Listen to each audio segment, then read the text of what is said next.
because when you read in the paper that Washington State is in the midst of a severe drought. So I'm doing announcements and I'm ready.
Good morning. I'm Herb Heathcote. I'm a member of the Board of Trustees. I'm the treasurer. Welcome. I have a few announcements this morning. Next week, we won't have live streaming. Both Carolyn Kemkes and Jason and Mandy Marr will be gone. So we won't have live streaming. We welcome people who want to join the tech team. If you're interested, you should talk to Carolyn Kemkes when she gets back from vacation. Let me express appreciation to Jason and Mandy for doing our tech team almost every Sunday. Plus, Mandy's our very capable bookkeeper, so thanks for all of your service to Cedars. Actually, Cedars members are involved in many activities related to global warming. Thanks to Mike Cox, we have a very large group, in fact, the largest group in the Climate Smart Challenge on the island, and we're meeting tomorrow evening to share what we've accomplished and discuss further actions that we want to take in the future. Yesterday, Cedars member Jane Martin took a load of styrofoam to the Kitsap Fairgrounds for recycling. Earth Day is coming up on April 22nd, and there will be an expo at Battle Point Park with exhibits, food, and activities. And also on Earth Day, April 22nd, you can stop by the Poleswell Farmers Market and speak with Cedars member Jeff Phillips, who will be there with others at the Poleswell Urban Tree Board to talk about the value of trees. So lots of climate-related activities by Cedars members. Thank you.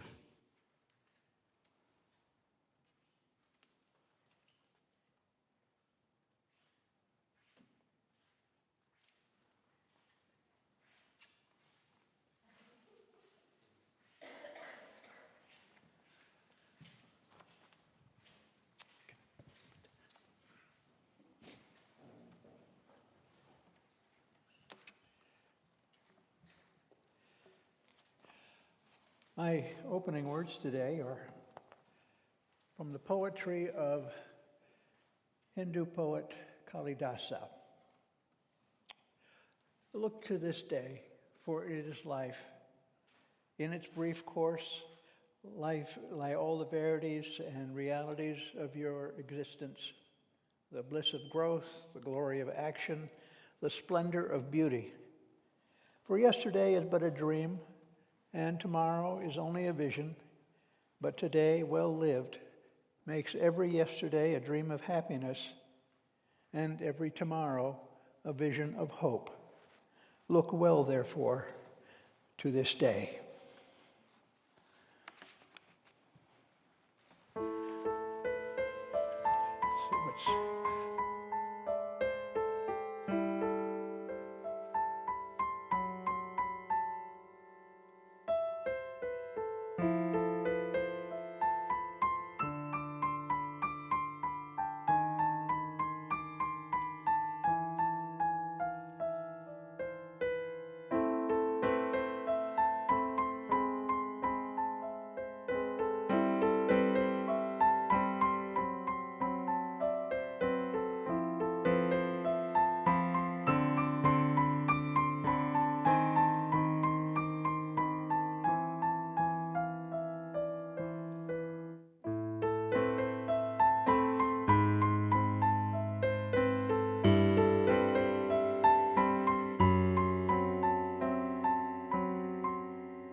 Thank you, Audrey. A few weeks ago, I attended the memorial service for a good friend of my mother's. She was 93. I was good friends with her two daughters. We grew up together, often spending hours at each other's houses playing while our parents socialized. Attending this celebration felt like the end of an era, a goodbye to one of the last members of my parents' group of close friends. This beloved friend, Margaret, had a long and eventful life. Her children put together a beautiful history. What I observed from this history is that beyond the many jobs she held, the numerous volunteer activities she undertook, and her full participation in her 9 grandchildren's lives, she was also a dedicated member of the House of Worship where we attended her service for almost 70 years. I had no idea she had been a decades-long active member of this church just blocks from my childhood home, spending many years as the main wedding coordinator and regularly attending services as recently as a week before she passed. As the minister noted who delivered the eulogy, after service that last day that Margaret was in church, she pulled the minister aside and told her, "That was a little long." It is much more challenging to discover a person's religious or spiritual beliefs and affiliations, or lack thereof, than the more tangible nuts and bolts of their lives, their occupation, where they grew up, their education. Maybe it's a sign of the times that fewer people attend a house of worship these days, or simply that it's more difficult to pin down why a person attends church or identifies themselves as a person of faith or spirituality. When I joined Cedars back in 1997, seems like a long time ago, when our group was still Bainbridge Unitarian Universalist Fellowship, or BUF, Jeff and I jumped into volunteering right away and attended a few adult workshops throughout the years. One longtime member was very curious about what my career was before taking time off for child rearing. It seemed to me like he needed to know what I did for a living in order to figure out what made me tick. I thought this was an interesting question. At church, I enjoyed being part of a group that had common ground that was not centered around an occupation, but rather a shared set of beliefs and values. I preferred not knowing what people's occupations were, at least not right away.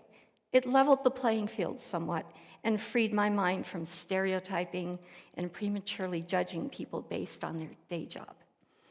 My observation is that while who you are is a product of your education and your occupation and a few other things, it is the deeper questions about who you are and what you believe that truly reveal what makes you tick.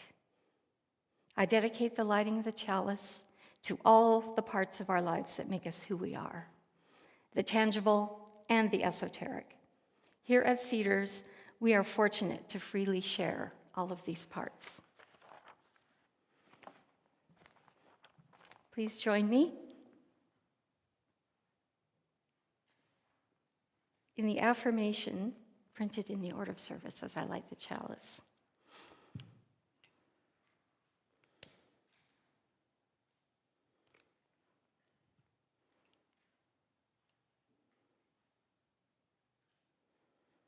As we come together to worship, we remind ourselves to treat all people kindly because we are one family, to take good care of the earth because it is our home, and to live lives full of love and goodness because that is how we will all become the best that we can be. Now please rise as you are able in body and spirit, and join us for hymn number 145 as Tranquil Streams. Please don your masks. If you don't have a mask, we do have some available. Mike Cox will come around and help you with that.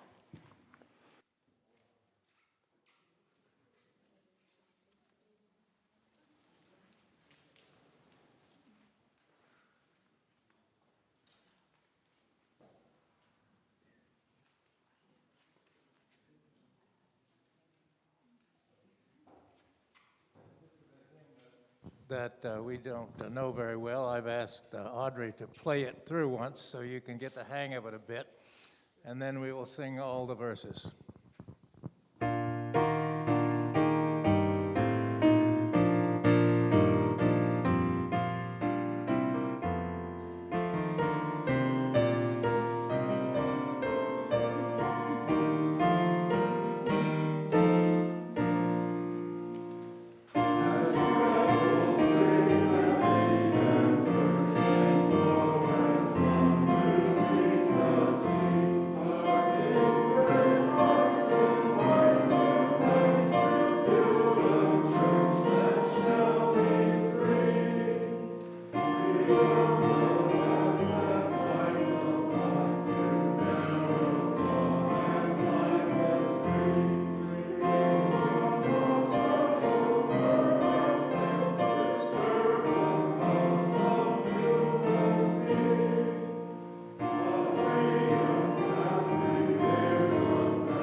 Well, I have a story for all ages today, and my wife, lovely Linda, is going to help me.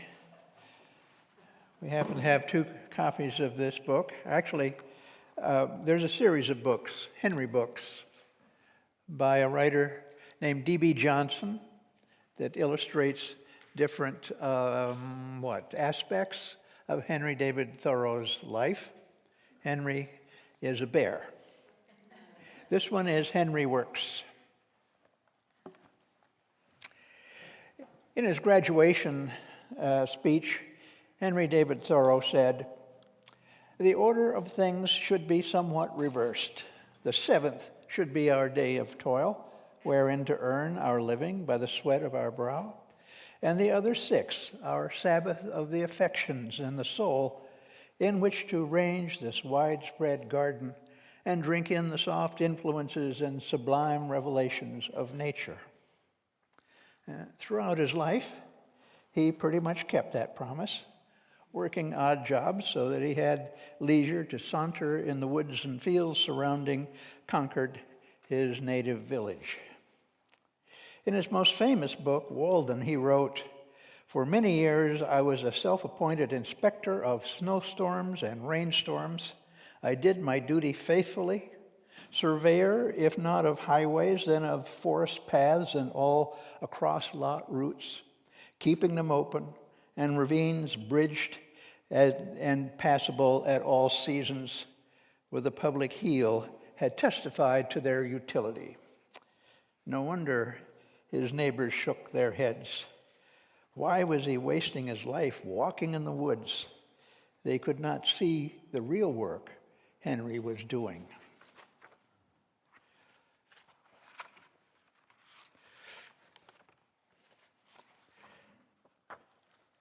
It is a misty and mizzling morning. Henry steps out the door and sniffs the air. It is a perfect day to walk to work. Henry stops beside the pond to dig comfrey root. Channing walks by. "Henry," he says, "you're not doing anything today. Come fishing with me." "Not today," says Henry.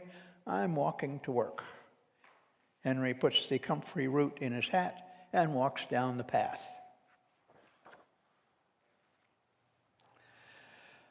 From the top of a hill, Henry sees clouds far away. It has been a dry summer, but he knows it will rain today.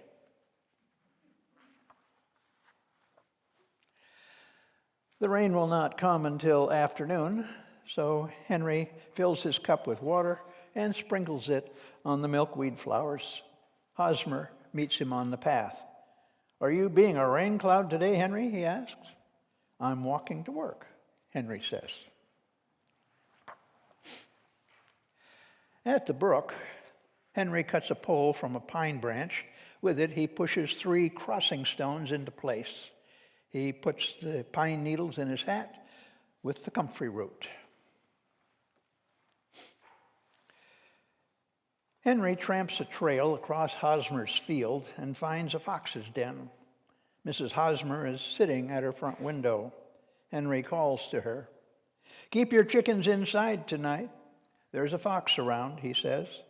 He leaves a branch of sweet-smelling pine on her window ledge. In town, Henry meets the postmaster. "Henry," he says, "I can't walk on my sore foot. Since you're not working, can you take this letter to Emerson?" "I'm walking to work right now," Henry says, "but I'll take it to him on my way." Henry takes the comfrey root out of his hat and gives it to the postmaster. It will make his foot better. Henry finds Emerson in his garden and gives him the letter. Emerson says, "The woodchucks are eating everything in my garden, Henry." "I can take care of the woodchucks," says Henry. "I'll bring them out to the country on my way to work." Henry plays his flute, and the woodchucks run to him.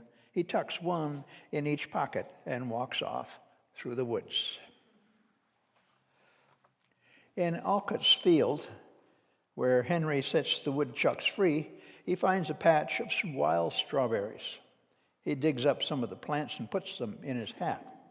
Mrs. Alcott is hanging shirts to dry in the yard. "You'll have to bring in those shirts soon," Henry tells her. "It's going to rain in an hour." Henry walks along the road to Hawthorne's house. Inside the fence, the garden is growing wild with grapes and raspberries. Henry takes the strawberry plants out of his hat and finds a perfect place for them in Mrs. Hawthorne's garden. It starts to rain. Henry walks in the Millbrook, measuring the shallow water as he goes. Soon he meets old Flint, standing on the bank. "Are you taking a bath, Henry?" asks Flint. "No," says Henry. "I'm just walking to work." Henry climbs out of the brook and into the middle of a big huckleberry bush. He crawls under it to cut away the tangles and picks berries until his pockets are full. Henry marks a path from the road to the huckleberry bush. As Henry walks down the path to his cabin, he meets Channing carrying his fishing pole. He shows Henry the fish he has caught. "Did you go to work, Henry?" he asks. "I'm just getting to work now," Henry says. "What is your work?" Channing asks. "It's writing," says Henry. "I'm writing a book." Henry turns toward his cabin. All day he has taken care of things in the woods and in the town, and now he's back where he started. Inside, he lights the fire. He hangs up his hat and coat. Then Henry sits at his desk and begins his book. Today he writes, "I took a walk in the woods."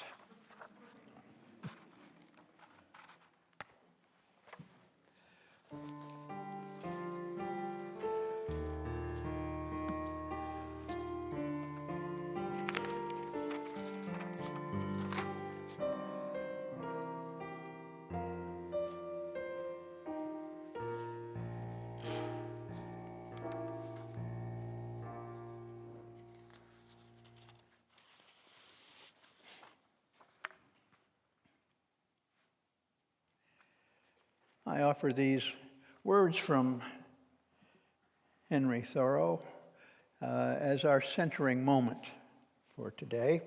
And these words, along with the many other words that I've collected from the writings of Henry Thoreau, are in a little anthology that was published a few years ago.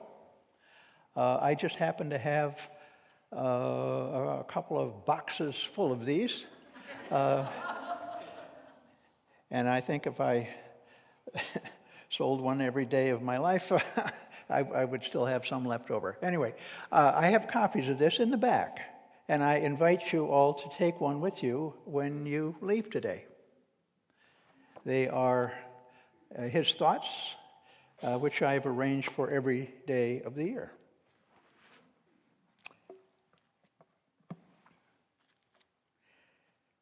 We must learn to reawaken and keep ourselves awake, not by mechanical aids, but by an infinite expectation of the dawn, which does not forsake us in our soundest sleep. I know of no more encouraging fact than the unquestionable ability of man to elevate his life by a conscious endeavor. It is something to be able to paint a particular picture or to carve a statue and so to make a few objects beautiful. But it is far more glorious to carve and paint the very atmosphere and medium through which we look, which morally we can do, to affect the quality of the day. That is the highest of the arts. Every man is tasked to make his life, even in its details, worthy of the contemplation of his most elevated and critical hour.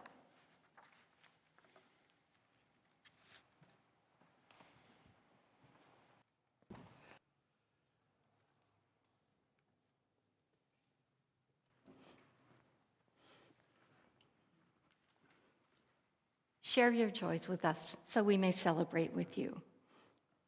Share your sorrows with us so you don't have to bear them alone. If you do feel so called to come forward with a joy or a sorrow, please step forward. Let us know your name. Share your joy and put a little water in the bowl for your joy.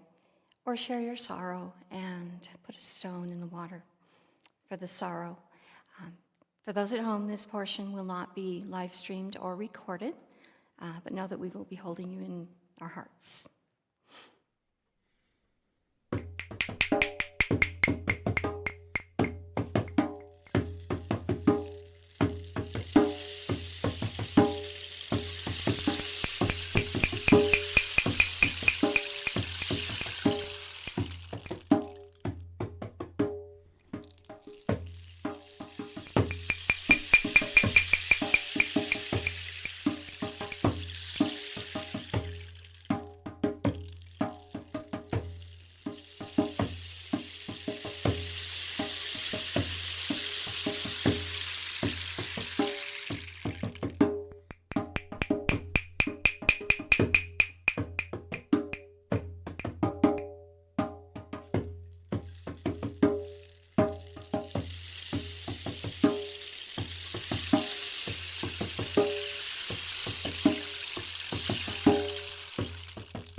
spirit, body, or spirit, and join us for hymn 1, 2, 3, Spirit of Life.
Excuse me.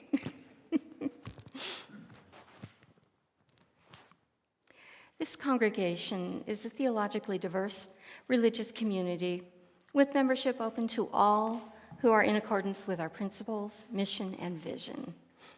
We are a welcoming congregation to people of all sexual orientations and gender orientations, and we unconditionally welcome any and all of you to our community of mutual caring and serious intent to grow as spiritual and moral beings.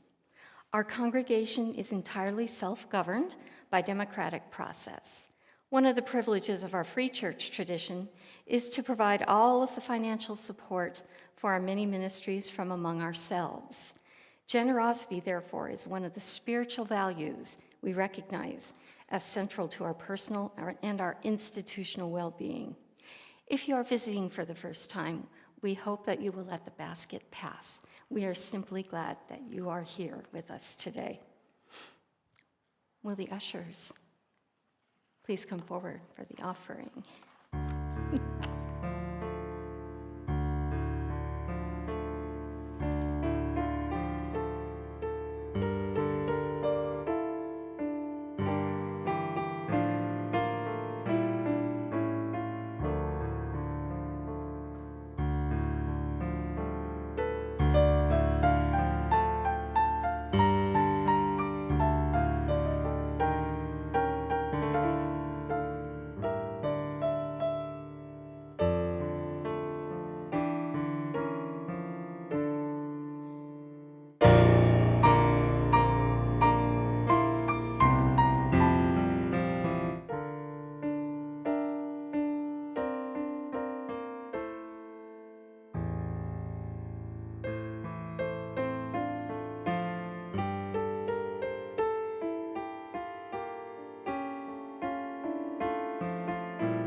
Thank you for your generous gifts.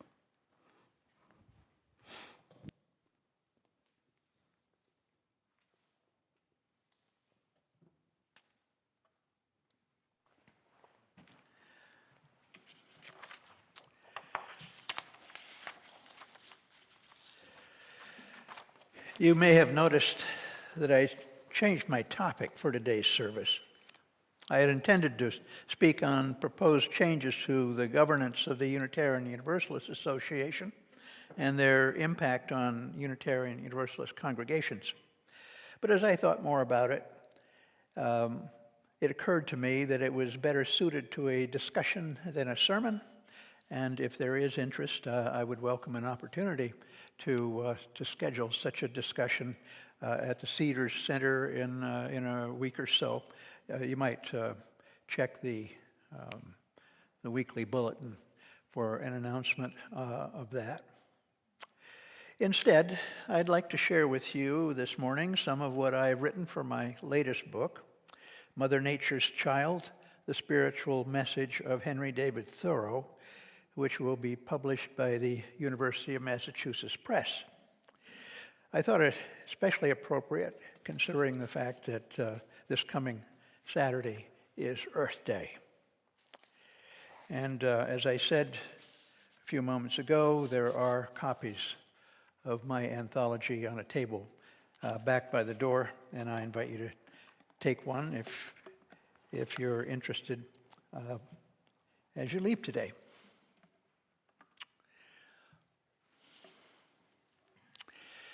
Henry David Thoreau is known for many things.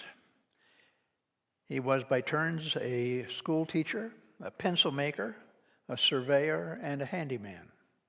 He was also an advocate of simple living, civil disobedience, and environmental preservation, in addition to being a naturalist and a writer. I believe that the thread on which all the beads of his many-faceted life are strung is his idiosyncratic and unconventional religious faith. As for describing his religious views, we should perhaps heed his own admonition. What is religion, he once asked. That which is never spoken, he said. What we can say, I believe, is that his religious views were experiential and nature-centered. God, for him, was immanent rather than transcendent. He was, if anything, a mystic, a nature mystic, and a pantheist. He was familiar with the Bible and frequently drew from biblical language, but he was not Christian in any meaningful sense of the word. He was born and raised in a Unitarian family, but like a lot of young people today, he ceased church-going when he went off to college. Thoreau's God was in the woods, not in a church. I feel that I draw nearest to understanding the great secret of my life in my closest intercourse with nature, he said. I suppose that in what in other men is religion is in me love of nature. His nature mysticism was coupled with an all-embracing religious cosmopolitanism. He sought and found wisdom in many religious and philosophical traditions. His interest in these went beyond mere curiosity. He mined them for spiritual truths. To talk about his religion is also difficult for the fact that the word religion is so often associated with creeds, rites, and institutions. These Thoreau had little use for. He was put off by the hypocrisy and absolutism of sectarian religion. I do not prefer one religion or philosophy to another, he wrote. I have no sympathy with the bigotry and ignorance which make transient and partial and puerile distinctions between one man's faith or form of faith and another's. I pray to be delivered from narrowness, partiality, exaggeration, bigotry. To the philosopher, all sects, all nations are alike. I like Brahma, Hari, Buddha, the Great Spirit, as well as God. For these reasons, I think it's more appropriate to speak of Thoreau's spirituality than his religion. The word spirituality has shortcomings too. Lacking the trappings of religion, spirituality seems vague and is given to different interpretations. His form of spirituality had primarily to do with transcendent experiences triggered by his encounters with the natural world. To watch for, describe all the divine features which I detect in nature, he wrote. My profession is to be always on the alert, to find God in nature, to know his lurking places, to attend all the oratorios, the operas in nature. His spirituality was devoid of doctrines or formulas or philosophical propositions. It was oriented around intoxicating experiences of joy in and oneness with the natural world. He often referred to these as ecstasies, or what we might call mystic states, such as those he described in his journal. In youth, before I lost any of my senses, I can remember that I was all alive and inhabited my body with inexpressible satisfaction. Both its weariness and its refreshment were sweet to me. The earth was the most glorious musical instrument, and I was audience to its strains. To have such sweet impressions made on us, such ecstasies begotten of the breezes. I can remember how I was astonished.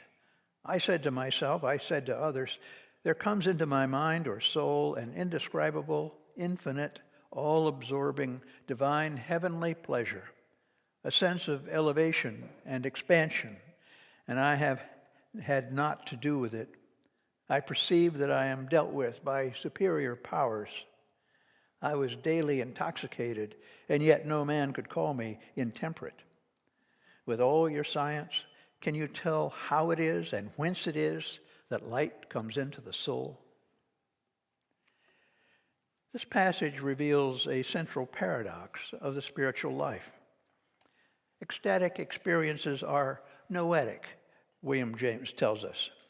They give us knowledge of hidden truths and of life lived on a higher plane. However, as the vision fades, the mystic is left to wonder, as Thoreau did, how and whence it is that light comes into the soul. How do we command what is essentially spontaneous? Granted that these experiences are fleeting and at the same time central to our religious life and spiritual well-being, how, if at all, do we recapture them? Given that they are most likely to occur when the will is in abeyance, how is it possible to summon them? As the frequency of these mystic states diminished, he was drawn to the idea that he might, through a certain kind of regimen, put himself in a receptive frame of mind and thereby increase the odds that such experiences might recur. This regimen was in keeping with what was then termed self-culture, or the cultivation of the soul. The art of life, he called it. Was there anything memorable written upon it? By what disciplines to secure the most life? With what care to watch our thoughts? The discipline he practiced and described in Walden and elsewhere include leisure, self-reliance, reading, contemplation, solitude, conversation, sauntering in nature, and simple living. By such practices, we may even today attempt to secure the most life. Another paradox of the spiritual life has to do with what Ralph Waldo Emerson called the dilemma of double consciousness. On the one hand, we are caught up in the affairs of the everyday world with all of its distractions and demands. On the other hand, we are from time to time aware of a world within this hectic outer world that remains calm and centered while everything else goes spinning about. How to reconcile these two forms of consciousness is another of the fundamental challenges of the spiritual life. That is, how to find nirvana in samsara, eternity in the fleeting moment. It is to live fully in the present, or as Thoreau put it in another journal passage, nothing must be postponed. Take time by the forelock, now or never. You must live in the present, launch yourself on every wave, find your eternity in each moment. Fools stand on their island opportunities and look toward another land. There is no other land, there is no other life but this, or the like of this. Take any other course, and life will be a succession of regrets. Let us see vessels sailing prosperously before the wind, and not simply stranded barks. There is no world for the penitent and regretful. In Walden, Thoreau observes that most people seem to live lives of quiet desperation, as though they actually preferred their way of life to any other, and thinking they have no alternative. Their lives are frittered away by detail and consumed with worry. Not satisfied with securing the necessities of life, they reach for the luxuries as well. But he did not propose to write an ode to dejection, he said, but to brag as lustily as Chanticleer in the morning, standing on his roost, if only to wake my neighbors up. For him, the morning is a metaphor for spiritual renewal and awakening. As he wrote in my reading this morning, we must learn to reawaken and keep ourselves awake, not by mechanical aids, but by an infinite expectation of the dawn. He elaborated on what he called the rooster's philosophy in his late essay, Walking, where he wrote, "Above all, we cannot afford not to live in the present. He is blessed over all mortals who loses no moment of the passing life in remembering the past. Unless our philosophy hears the cock crow in every barnyard within our horizon, it is belated. That sound commonly reminds us that we are growing rusty and antique in our employments and habits of thought. The rooster's philosophy comes down to a more recent time than ours. There is something suggested by it not in Plato or in the New Testament. It is a newer testament, the gospel according to this moment." By his own admission, Thoreau had no interest in recruiting followers, admonishing his readers to find and follow their own spiritual path instead. He insisted that people make hard choices, no doubt easier for him, since he wasn't as enmeshed in relationships and commitments as most of us are. He never married, lived at home with his parents, and did odd jobs for a living. He could be difficult and exasperating, both for his friends and his readers. The question is whether or not his message has relevance for us today. Has society become so consumption-oriented, education so utilitarian, science so materialistic, and everyday life so consumed with twittering and to-do lists that we ignore entirely the promptings of the Spirit? Is seeking ecstasies in the woods a frivolous pursuit in light of the serious problems we face, including homelessness, poverty, discrimination, and racism? Was Thoreau's living at Walden Pond a selfish retreat from society? Or did he have something to teach us about how we might enhance our lives and improve the lives of others, with a due appreciation of the importance of solitude, nature, and self-reliance?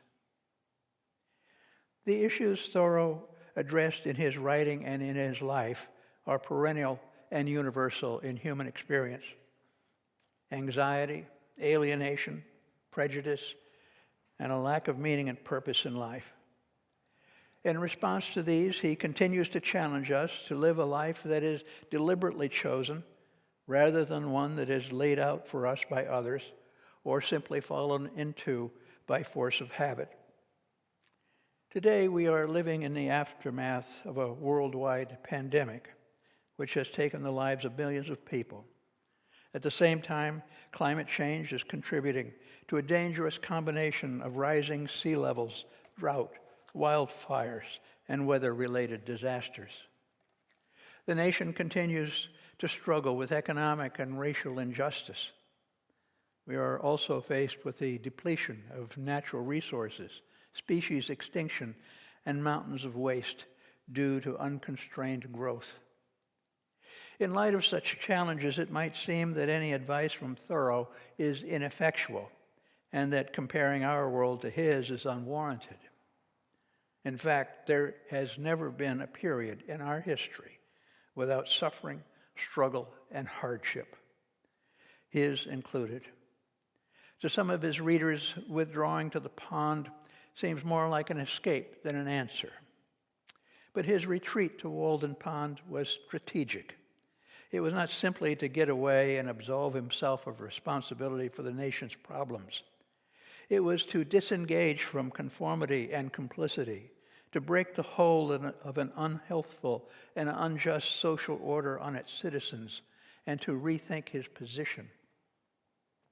In the process, he discovered for himself and demonstrated for others the importance of action from principle, simple living, and environmental sustainability. Nor was he simply chasing after rainbows and fleeting ecstasies. In moments of heightened awareness, he discerned the difference between the ideal world and the actual one, between what is truly essential and what is merely superficial. What he learned from his experience, so eloquently expressed in Walden, was that if one advances confidently in the direction of his dreams and endeavors to live the life which he has imagined, he will meet with a success unexpected in common hours. If you have built castles in the air, your work need not be lost. That is where they should be. Now put the foundations under them. He encourages us not merely to dream of a better world, but to create one. Finally, Thoreau instructs us in the art of life. For him, philosophy was not a matter of subtle thoughts and abstract propositions. It was a way of living. As such, it had much in common with ancient philosophies in India, China, Greece, and elsewhere. They were developed in response to the problems of living, including heartache, anger, despair, and loss. They counseled adherents to seek solace in nature, balance in life, and harmony with the universe. By means of spiritual exercises, followers were taught to distinguish between what contributes to human flourishing and what inhibits it. Thoreau offers his readers a similar philosophy, the gospel according to this moment, no less worthwhile than those of more ancient vintage. The disciplines he recommends, reading, solitude, contemplation, sauntering in nature, simple living, action from principle, and so on, are not only congenial to today's spiritual seekers, but they are also beneficial and rewarding. In the concluding chapter of Walden, Thoreau relates the story of a bug which came out of a table that stood in a farmer's house for 60 years, hatched from an egg deposited in the living tree many years earlier. From this incident, he draws an important lesson. Who does not feel his faith in a resurrection and immortality strengthened by the hearing of this? Who knows what beautiful and winged life, whose egg has been buried for ages under many concentric layers of woodenness in the dead, dry life of society, deposited at first in the laburnum of the green and living tree, which has been gradually converted into the semblance of a well-seasoned tomb, heard perchance gnawing out for years by the astonished family of man as they sat around the festive board, may unexpectedly come forth amidst society's most trivial and handsel furniture to enjoy its perfect summer at last. Like that beautiful bug, Thoreau's wisdom has been buried under the dead weight of a society that prioritizes social conformity, conservative politics, and the exploitation of people and the natural world. Perchance, this will be the summer that brings forth his beautiful and winged thoughts at last.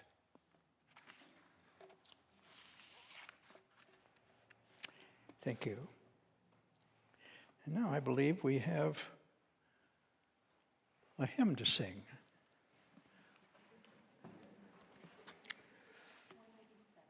187?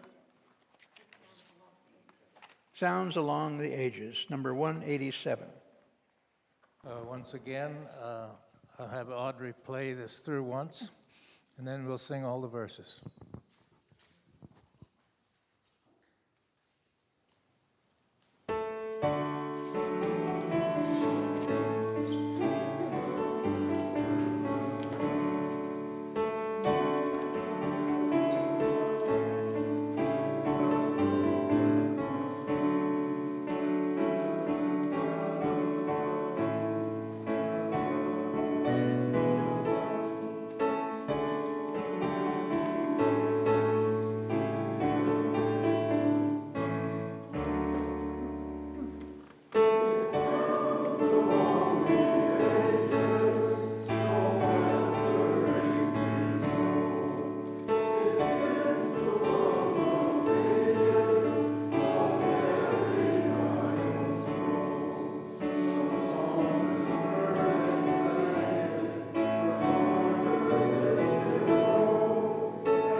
Please repeat after me as I extinguish the flame of our chalice.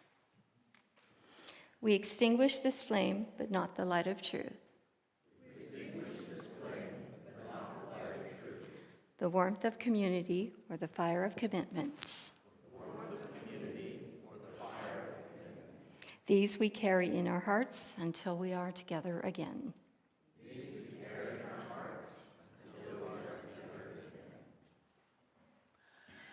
I leave you today with these closing words. May you advance confidently in the direction of your dreams and endeavor to live the life which you have imagined, meeting with a success unexpected in common hours. May you discover that in putting some things behind, you will pass an invisible boundary, that new, universal, and more liberal laws will begin to establish themselves around and within you, or the old laws will be expanded and interpreted in your favor, and that you will live with the license of a higher order of beings. If you have built castles in the air, your work need not be lost. That is where they should be. Now let us put the foundations under them. Amen.